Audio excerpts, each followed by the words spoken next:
पश्चिम बंगाल में करारी हार के बाद ममता बनर्जी मीडिया के सामने आई। उन्होंने टीएमसी की हार के लिए चुनाव आयोग को जिम्मेदार ठहराया। उन्होंने कहा कि वो हारी नहीं है बल्कि उन्हें हराया गया है। इतना फाइट हम लोगों ने किया जिंदगी मौत को सामने रख के, तब भी अगर हमारा फाइट तो बीजेपी का साथ नहीं था, हमारा फाइट था इलेक्शन कमीशन का साथ।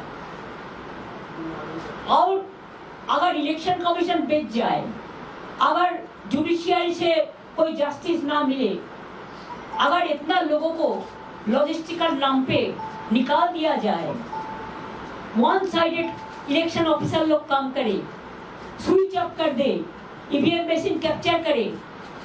आप हमको बताइए, जब लोगों ने वोट देता है मशीन में, उसका चार्ज, बैटरी चार्ज 40 का नीचे उतर जाता है, लेकिन 1995 कैसे हुआ? लेकिन कंप्लेन किसको करेंगे? वो तो पूरा परचेज है ना, सेलेबल कमोडिटीज। यही हुआ बंगाल में।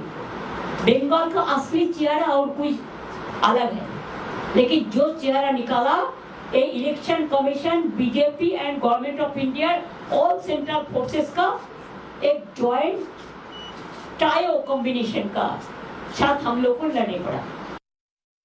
साथ ही ममता बनर्जी ने सीएम पद से इस्तीफा देने से भी इनकार कर दिया है। কেন কিসের জন্য? আমরা তো হারিয়ে নিয়ে যাব। হারলে আমি যদি শপথ দিতে যেতাম তাহলে আমি রেজিগনেশনটা করতাম। এখন তো কোশ্চেন ডাজন্ট অ্যারাইজ।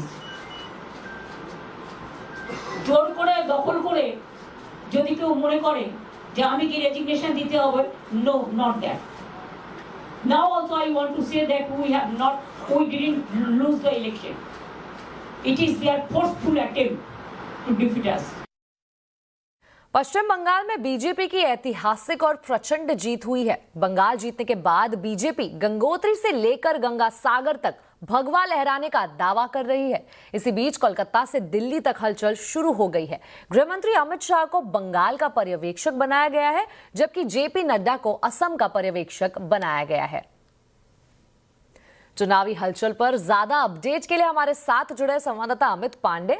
अमित, बताइए, बीजेपी की इस प्रचंड जीत के बाद बीजेपी में क्या हलचल है फिलहाल, और बंगाल में सरकार बनाने की कवायद कैसी चल रही है?